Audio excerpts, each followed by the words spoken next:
사순절 새벽기도회 첫날 성회 수요일 예배에 나와 주신 모든 분들을 주의 이름으로 환영합니다. 우선 몇 가지 말씀을 드리고 오늘 말씀을 묵상하겠습니다. 사순절 새벽기도회 40일 동안 지속이 될 텐데 인터넷이나 혹은 팟캐스트로 참여하시는 분들도 계시리라고 믿습니다. 할 수 있으면 함께 몸으로 예배당에 와서 함께 예배 드리는 것 중요하고요. 아니면 꼭 그 가정에서 혹은 직장에서 공간을 만드실 수 있기를 바랍니다. 그저 오늘 묵상이 뭔가 하고 컴퓨터로 그 내용만 듣는 거 가지고는 안 됩니다. 우리가 새벽기도 드리는 것처럼 그렇게 적어도 30분 이상 시간을 내셔서 찬송을 드리고 기도하고 말씀 읽고 묵상하는 그런 시간을 갖게 되기를 바라고요. 작년처럼 올해도 그 도넛과 그리고 커피가 준비가 돼 있는데 이것을 준비하는 분들이 계신데 그분들만 하지 마시고 혹시 여러분들 가운데 내가 며칠이라도 도와줄 수 있는 그런 마음이 있다 하는 분들은 끝나고 나가시면서 말씀을 해주셔서 여러분들이 같이 섬길 수 있으면 좋겠습니다. 그래서 좀 함께 해 주시기를 바라고요. 또 우리 교회 새벽기도회 기도가 좀 조용하게 기도하는 그런 그 분위기입니다. 그래서 혹시 기도하시는 분 가운데 좀 크게 소리를 내서 그렇게 기도하기를 원하시는 분들은 그 유아실로 가셔서 기도하시거나 혹은 아래층에 기도방이 있습니다. 그래서 그 기도방에서 마음 놓고 여러분 토해내실 수 있고요. 그렇다고 해서 여러분 너무 조용하게 기도하지 마시고 속삭이기도 하시고 숭얼거리기도 하시고 하셔서 기도가 너무 침묵 가운데 진행되지 않도록 그렇게 해주시면 좋겠습니다. 그래서 옆에 사람 방해 안 될 만큼 소리내서 기도하는 것은 허용이 됩니다만은 가끔 작년에도 이제 그런 일들이 좀 있었는데 너무 한두 분이 크게 소리를 내서 기도하시면 본인도 방해받고 다른 분에게도 방해가 됩니다. 그래서 가끔 저에게도 그럴 때가 있는데요. 오늘은 좀 내가 속에 있는 것을 꺼내내면서 토해내는 그런 기도를 드리고 싶다 하는 분들은 유아방 혹은 아래층 기도실을 사용하시면 서로에게 도움이 될 줄로 믿습니다. 그렇게 40일 우리 신앙생활, 우리 영적 생활을 함으로써 주의 은혜가 저와 여러분에게 함께하기를 바랍니다. 오늘 말씀은 마태복음 5장 1절부터 2절 말씀인데요. 마태복음 5장 1절 2절 우리 함께 한 목소리로 읽겠습니다.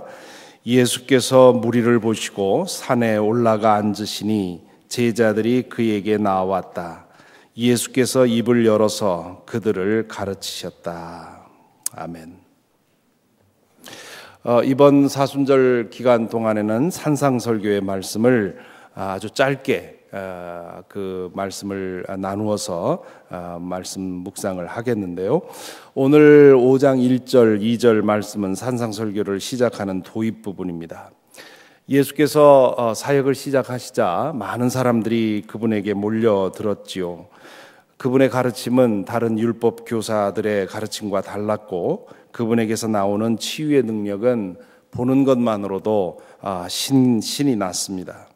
로마의 압제하에 시달리며 아무 재미없이 살던 갈릴리 사람들에게 모처럼 흥미거리가 생긴 것이지요. 권태로운 일상의 쳇바퀴에서 잠시라도 벗어날 거리가 생긴 것입니다. 예수님에 관한 소문이 불길처럼 번져나갔고 그분이 가는 곳마다 많은 사람들이 모여들었습니다. 그러던 어느 날 예수께서는 당신 앞에 모인 사람들을 가만히 보십니다.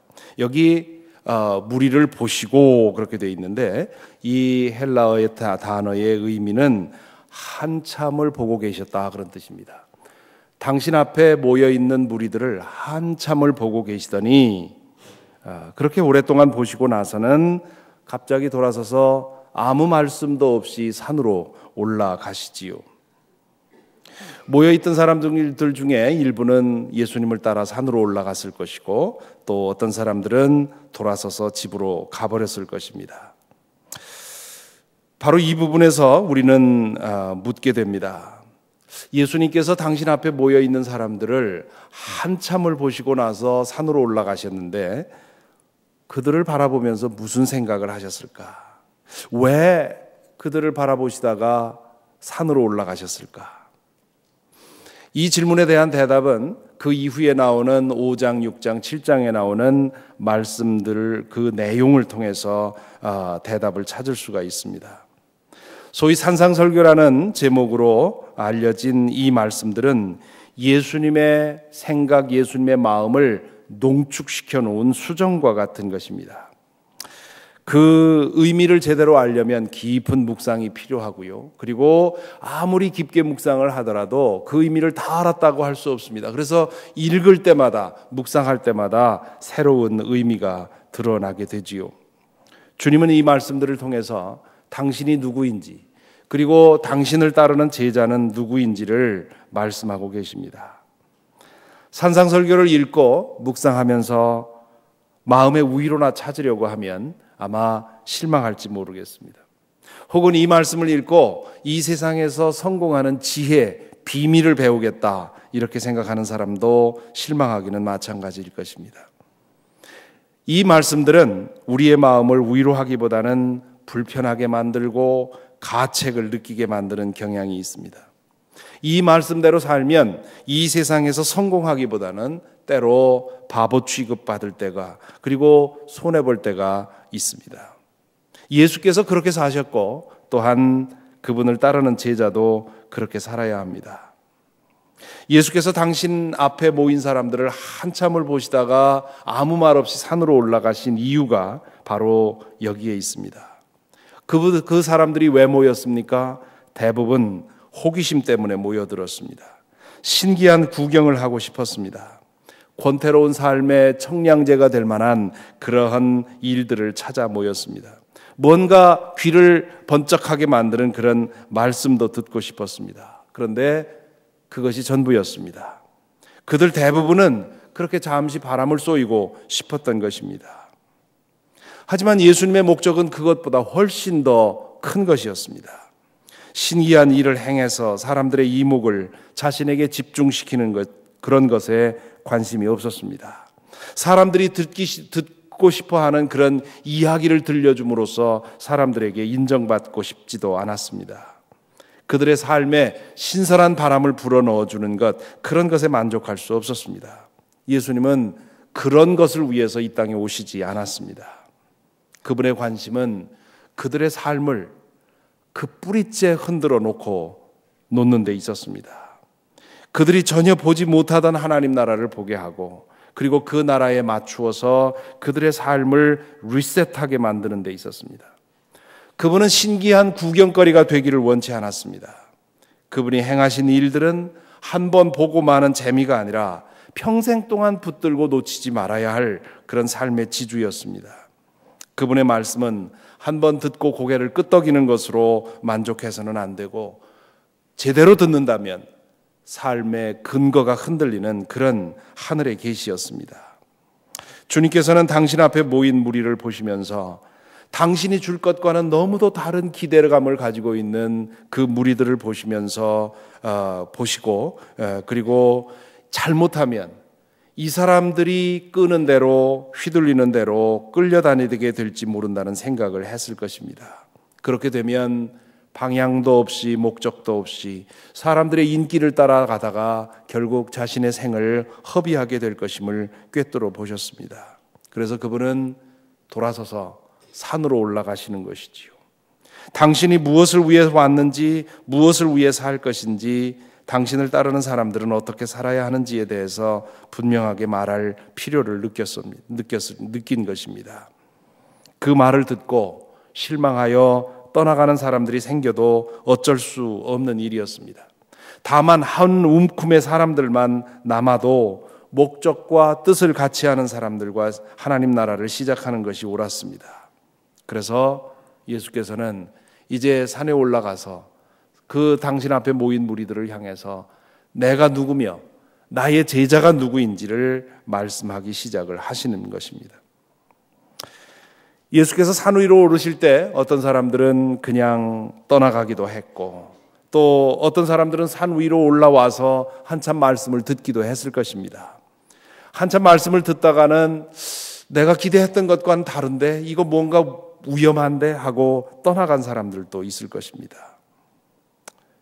적은 수의 사람들만이 마지막까지 남아서 그분의 말씀을 들었을 것이고, 또 그렇게 끝까지 말씀을 들은 사람들 가운데도 어떤 사람들은 돌아가서 금방 그 현실에서 다가오는 도전 때문에 포기하게 됐을 것이고, 그리고 일부의 사람들만이 끝까지 예수님의 말씀을 따라 살아갔을 것입니다. 오늘 이 자리에 우리가 함께 모인 것은 마치 예수님을 따라 산에 올라간 것과 같은 그런 일입니다.